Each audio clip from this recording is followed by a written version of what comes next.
These are the 5 simple rules that I share with the clients that I coach to help them maximize their health spans and extend their lifespans. I've invested thousands of hours reading all the books, examining the studies, so you don't have to.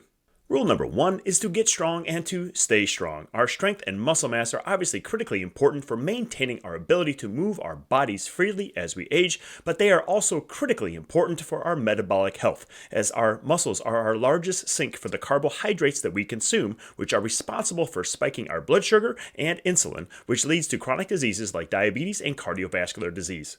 Having smaller muscles means that your body has to work harder and is less efficient in processing the carbohydrates that you consume, which increases your risk of diabetes and metabolic dysfunction. That will not only decrease the total number of years you could expect to live, but will dramatically decrease the quality of the life of those years. We want to strength train as much as is necessary to be in the top 25% of our age group in both strength and muscle mass. For the vast majority of us, that'll mean 1 to 2 hours at minimum of strength training every single week. Rule number 2 is strengthening the health of your cardiovascular system by using Dr. Peter Attia's 2-prong approach that focuses on improving aerobic efficiency and your maximum cardiac output. Improving our aerobic efficiency will increase our ability to maintain long-duration sustained efforts, so we're able to keep up with our kids and our grandkids on a long hike. Improving our maximum cardiac output will increase the amount of effort that we can deliver over just a few minutes, so that we can hold our own in the race to the top of that hill against our kids and grandkids. 80% of the training that we do to improve the health of our cardiovascular system should be spent on improving our aerobic efficiency, doing what's known as Zone 2 training. The easiest way to know if you're in Zone 2 is if you are able to speak in complete sentences, albeit with difficulty, while you're engaged in that activity. And we want to aim for 2 to 3 hours per week training Zone 2 and improving our aerobic efficiency. Conversely, we want to spend about 20% of our time doing high-intensity interval training that'll improve our maximum cardiac output. And ideally, we want to do 3 to 8 minute bouts of exercise at maximum effort, followed by an equal amount of rest, for a total of at least 15 minutes per session per week. For example, we would do 5 minutes of the maximum effort that you can sustain on a bike and then rest for 5 minutes, and repeat that for 3 rounds, for a total of 15 minutes of hard work and 15 minutes of rest. And we want to do that once per week. Rule number 3 is to maintain a healthy body weight. Whatever diet you choose to consume that allows you to maintain a healthy weight over time is the right diet for you. Whether that's a vegan diet, a carnivore diet, or some mix in between, it doesn't really matter nearly as much as the folks online would lead you to believe.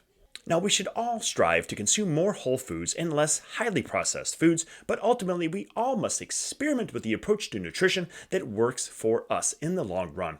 All diets work in the short term, but what is important for us is that we find an approach to nutrition that leaves us feeling satisfied and allows us to maintain a healthy weight in the long run.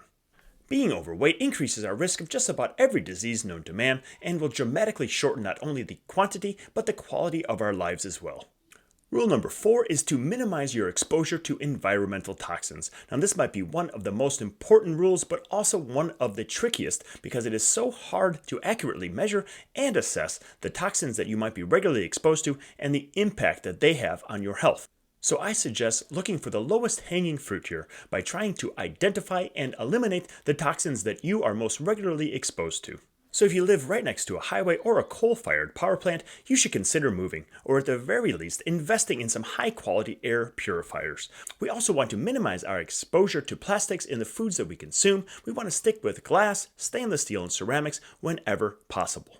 And check the labels of the detergents and cosmetics that you use daily, and whenever possible, swap them out for products that do not contain known carcinogens or endocrine-disrupting chemicals. And finally, rule number 5 is to spend time in nature and with the people in your life that you love. This will not only immediately improve the quality of your life as you engage in these activities, but it'll also lower the impact of stress, which is directly linked to your risk of chronic disease and early death. And perhaps most importantly, spending quality time with the people that we love in the presence of the miracle that is this planet that we are so fortunate to live on makes life worth living and serves as a reminder for why we care about extending our lives in the first place. Collectively, these 5 rules will make up at least 95% of the impact that we can realistically have on extending our lifespans and maximizing our health spans. Now, you can spend thousands of hours watching videos on this platform, listening to podcasts, reading books on longevity like I have, but it really doesn't need to be more complicated than those 5 rules that I just shared with you. Now, people online love to argue about the other 5% of actions that might have a negligible impact on your longevity, like fasting, miracle supplements, and experimental drugs, as these are much sexier and more clickbaity headlines. But every serious, honest scientist that has studied human health span and lifespan will agree that those 5 rules that I just shared will have a much greater impact on the quality and quantity of your life than those more controversial issues that get all the headlines and clicks. Now, if you enjoyed this video, please do me a small favor and share it with somebody that you know that would also benefit from this message. It's word of mouth referrals like this that really help me grow the channel, and I really appreciate your support. And don't forget to hit that subscribe button for more content that'll help you live longer and live stronger. And I'll see you in the next video.